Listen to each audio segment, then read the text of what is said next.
California's Gold is produced in association with KCET Los Angeles and is seen statewide on California Public Television. This series is endorsed by the California Teachers Association, the California School Boards Association, and the California Library Association. Well, hello everybody, I'm Huell, and here it is, early morning on the very northern part of our California coast. Actually, we're only about 30 or 40 miles south of the Oregon border.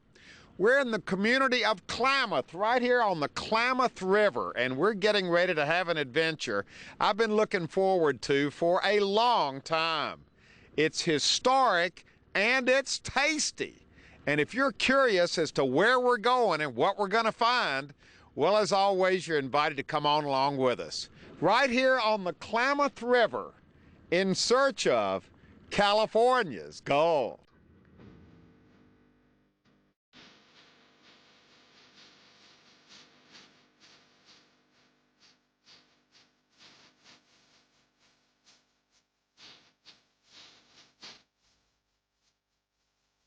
Okay, here we go. This is very exciting.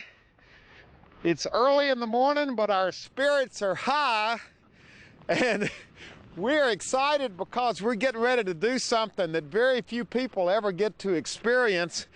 Our associate, our guide today is going to be Mike Harder. Mike, you are a member of the Yurok tribe. The Yurok tribe, and we're actually on part of the Yurok reservation here, aren't we? Yes, we are.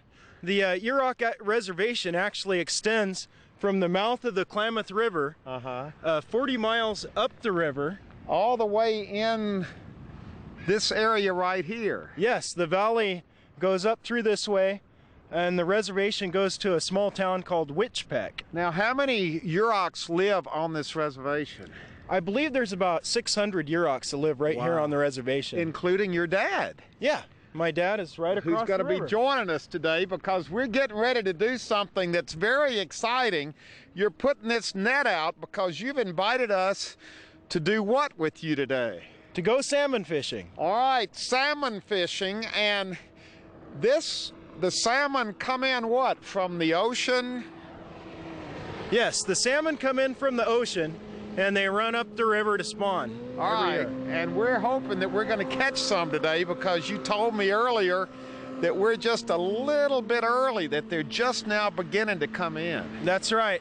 The spring salmon are just starting to come in. They've been coming in for about 3 weeks now, and there's a few coming in. Within a few weeks, there'll be quite a few more. Okay, but we're here just to kind of get the feel of how it is you do it. Now, what's happening here? Well, what we're going to do is this time of year, the best way to catch spring salmon is to use a small net like this and throw it off of the bank and let it drift down the river while holding on to the end of the rope. So you're going to be working the net? Yes.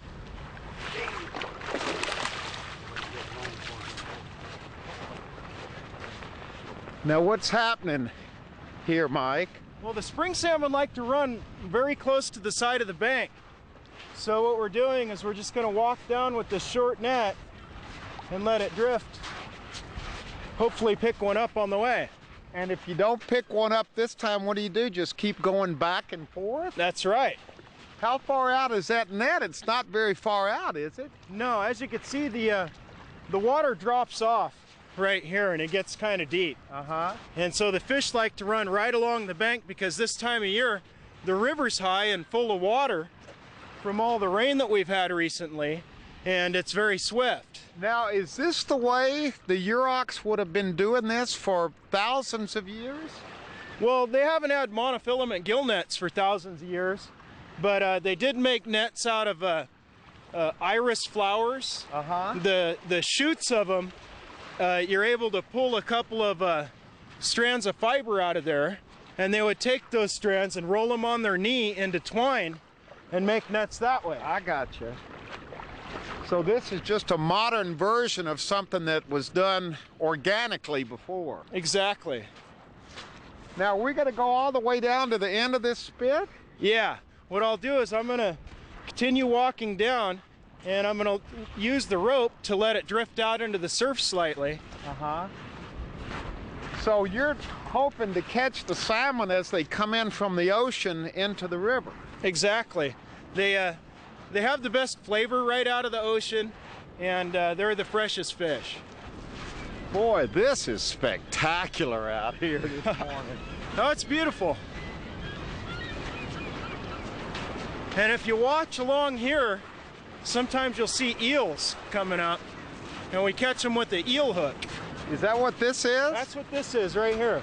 An eel hook. Oh wow, look how that's being swept out there. And you're just feeding it out. Yeah.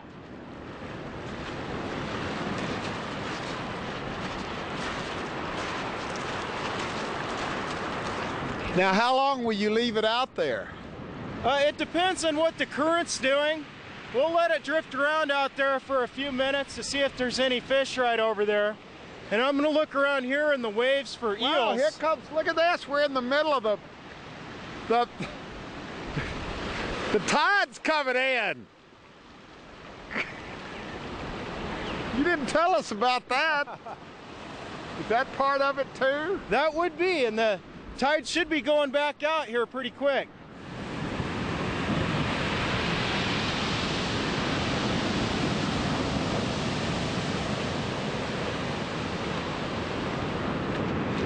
Good grief.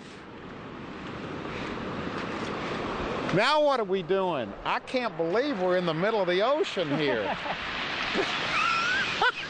Yeah, you have Look to at watch these the lines waves real coming carefully. Yeah, sometimes you'll see the eels coming up right along here. Right along the water here. Look at this.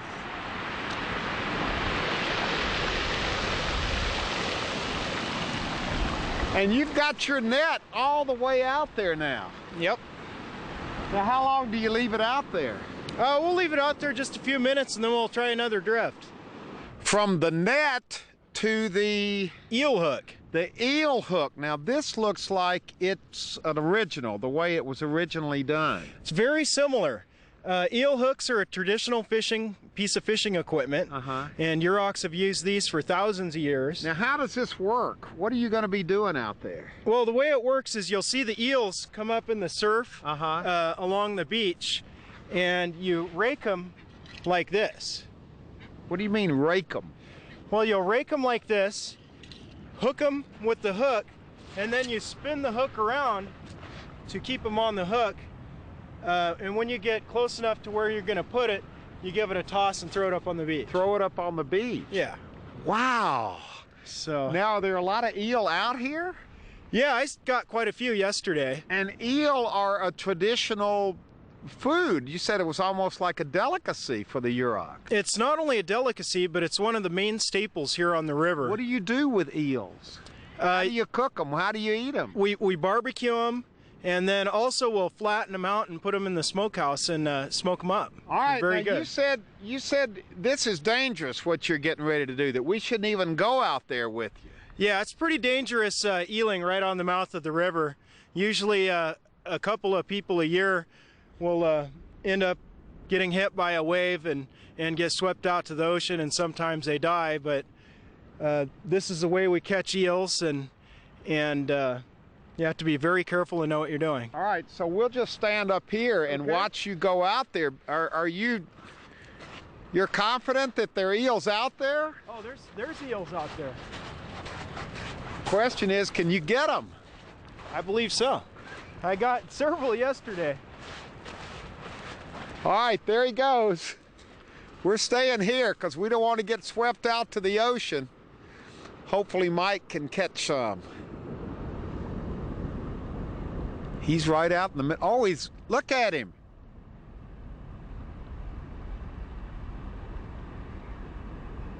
He got one. Oh my gosh.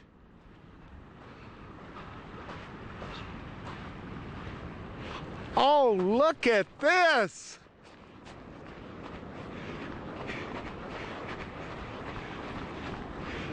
You got one. Oh, look at this.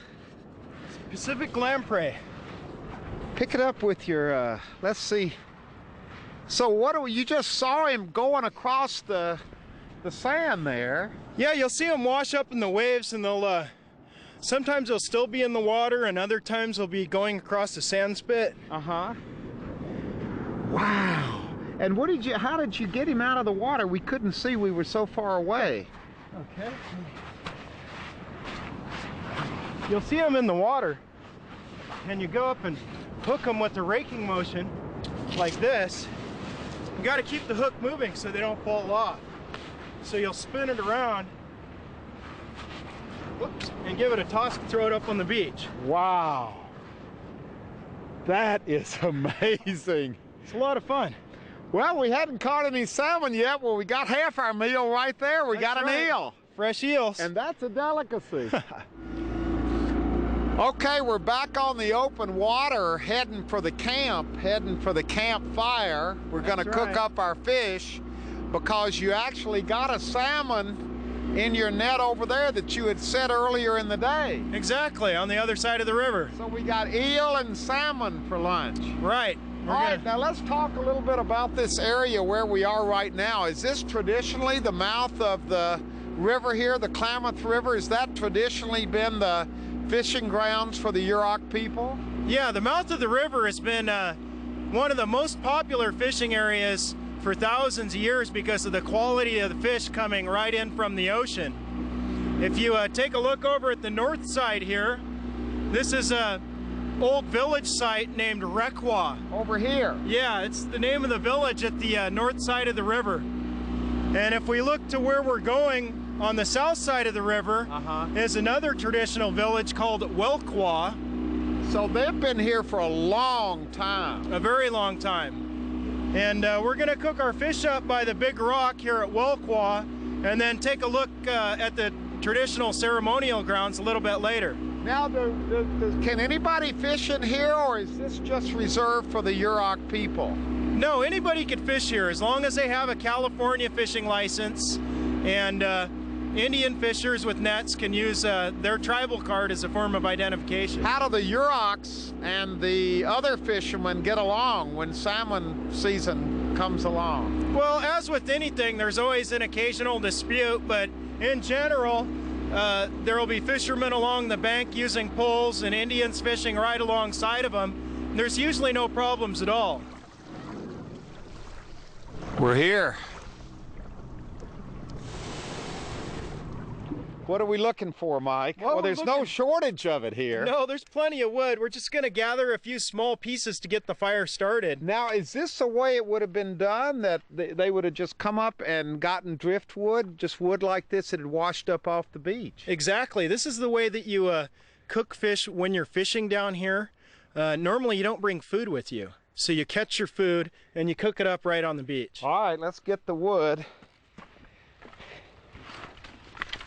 No shortage of wood. It's everywhere.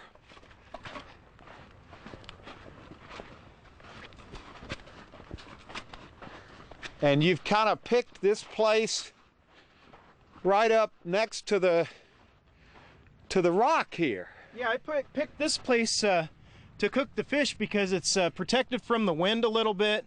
We're not just out on the bare spit. Yeah. And the heat from the fire reflects off of the stone and cooks the fish better. And it's interesting because, look, from the wall here, you can see it's been burned. Somebody's cooked here before. Oh, there's been fires on this rock for thousands of years. Yeah.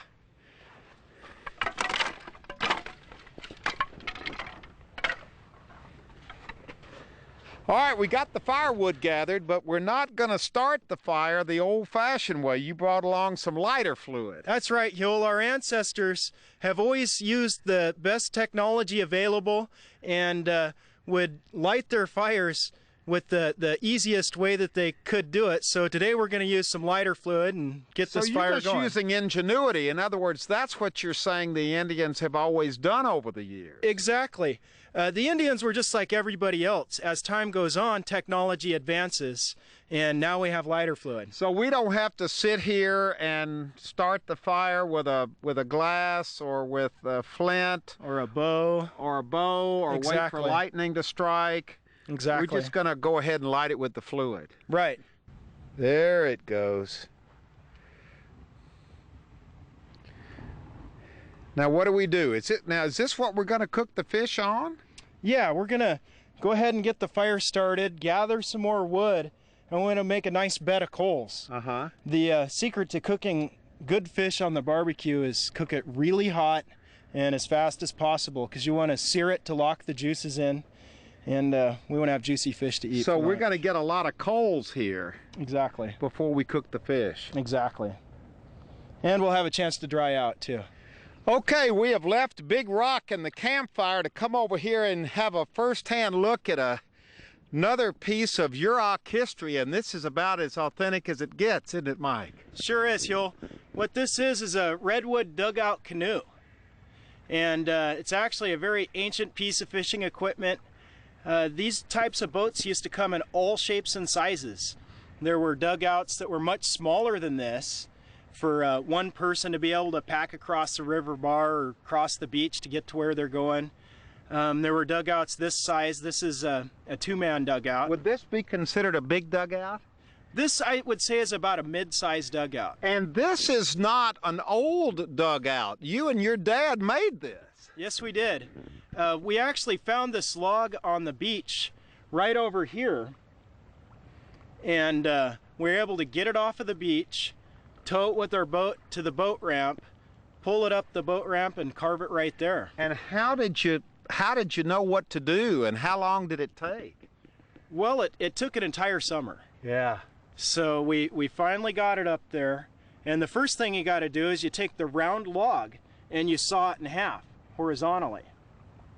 And then you put the flat side on the bottom, and that becomes the bottom of the boat. That's the heart of the log. It's the strongest part. And did you have a lot of old timers gathering around to give you advice? I bet you had more advice than you needed, didn't you? Oh yeah, there are several tribal elders who still make dugout canoes. Yeah. And we got a lot of advice from those people, and we looked at many different dugouts, not only that they had, but also in the various museums in the area. Yeah. And came up with our own version of our dugout canoe. Well, it's interesting to see it. Can I push you out in the water just a little bit? And because you're going to be in the same area with the same type of canoe that your ancestors would have been in. Exactly. Just kind of going out, and they don't look too easy to handle either. Well, they're not too bad. This is actually a two-person canoe, so it works better with weight up in the front. Yeah. The other person. You see how the bow is slightly elevated as I'm sitting on the seat back here. But the canoe is actually made out of various parts. Redwood is considered a sacred wood, and it's not burned for fires by Yurok people because it's considered to be alive. And this canoe is also alive. If we take a look at it here, there are several features carved into it. Maybe you better come on back in and show me that. Okay. So the Yurok consider this canoe to be alive. Yeah, this is a living object. And in order for all animals to survive, they have to have a heart. And the heart of this canoe is that knob in the center. Right here. Exactly. If you don't have a heart in your canoe, it's not considered alive, and it's not good. You should never have a canoe that doesn't have a heart. Just above the heart is the lungs. Look at this. You can actually see the lungs here. And a little bit further back, we have the kidneys of the canoe. Right along the sides here. And they make pretty handy footrests as well. Wow. This is amazing. And at one time, looking out over this river, there could have been hundreds of these canoes just like this one. Even up until the 50s, there were still quite a few canoes on the river. And they even made large ocean-going canoes that were 40, 50 feet long to go out and get whales. Wow. Now this is beautiful, and this is the village you were talking about, Welqua, right? Yes, it is. This is the original site of the village. Yeah, this is the village on the south side of the Klamath River. Now, what were all these structures used for? Well, what these are is Indian houses. Yurok people built their houses out of redwood planks split from redwood logs. They would use elk horns and pieces of wood as wedges to split the logs. Now, is this original, or how old is this? This village site was rebuilt in 1997. I was actually on the crew that helped rebuild this. It washed out in a flood in the winter of '96. And how hard was it to rebuild? It's a lot of work to rebuild these. It took us about 3 to 4 months just splitting the redwood logs, which were donated by the California National Estate Parks. Wow. And then we brought them all down here and constructed the houses. What a spectacular place to have a village. They knew what they were doing when they established their villages, didn't they? Oh, they sure did. They wanted to have their villages close to the water, because that's where the food source is. Yeah. Also, they would have villages in the mountains for going and gathering roots and grasses and things to make baskets. Now it's time to prepare the salmon and the eel, and we're going to be doing this the old-fashioned way, aren't we, Mike? Exactly. We're going to cook this salmon and eel on the fire that we built earlier. All right. Using the traditional method with hand-carved redwood sticks. Okay, so these are the hand-carved redwood sticks. Now, is this the way the Yuroks would have done it? Yes, it is. Actually, when I first moved down here with my dad about 10, 12 years ago from Washington, we moved to the river here and fished and lived with some of the elders in the area, and they taught us the traditional ways. So your family had not been living on the reservation and then came back to the reservation, and you learned all of these things from the tribal elders. Exactly. Dad decided it was time to come home. All right. So what did they teach you about preparing the salmon? Well, the first thing is you got to carve your sticks out of redwood. So you literally carved these out of redwood? Exactly. Okay. And then we take the salmon and we will pierce it just under the skin with the sticks. That way it stays on. You want to put the larger piece on the bottom so it cooks evenly. And slide them down about this far. Oh. So it's like you're making a shish kebab out of it almost. Very similar.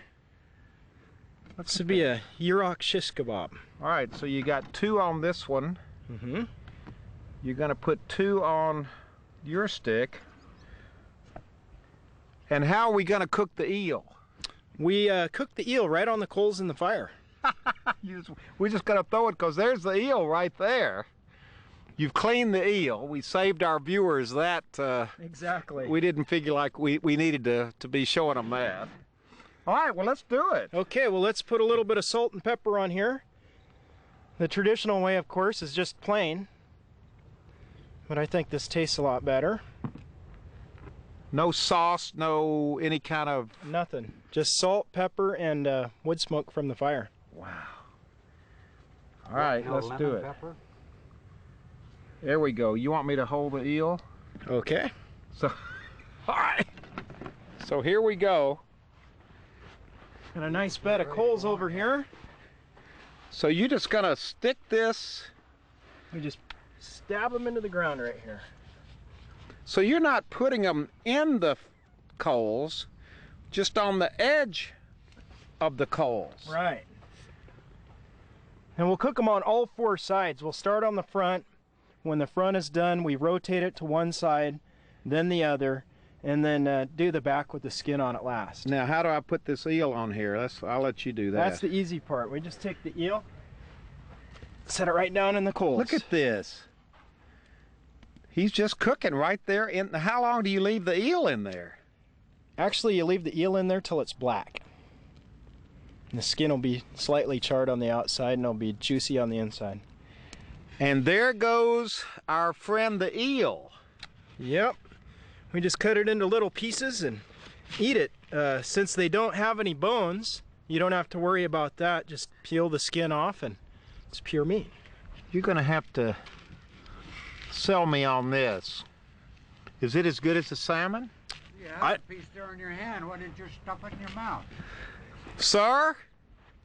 I said you had a piece there in your hand. Stuff it right in your mouth. Just eat the whole thing? Yeah, yeah. Yeah.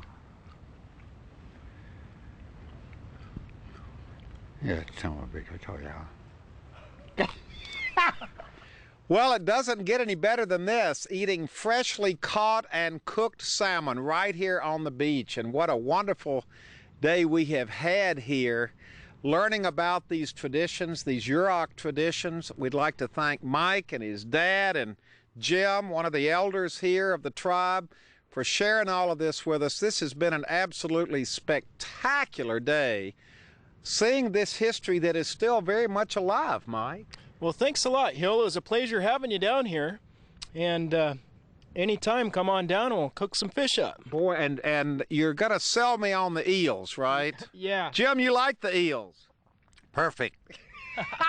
They're an acquired taste. It is an acquired taste. The salmon are definitely not an acquired taste. No, these are... The salmon, the eel, the fellowship, the history, the setting here on the beach, here in Northern California, it couldn't get any better than this. All of this, a fine example of California's gold. Goodbye, everybody. Goodbye.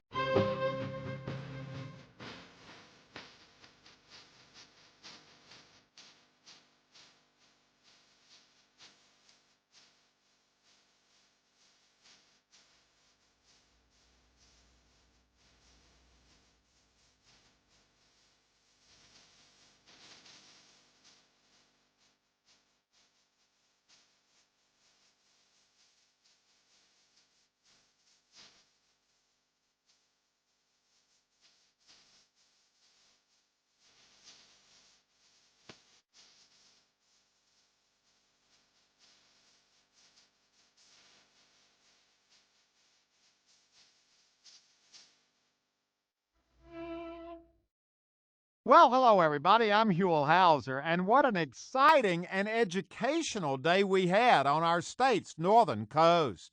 If you'd like to go on this adventure again, share it with family or friends, or perhaps donate a copy to your local school or public library. All you have to do is call 1-800-266-5727, and we'll be glad to send it to you right away.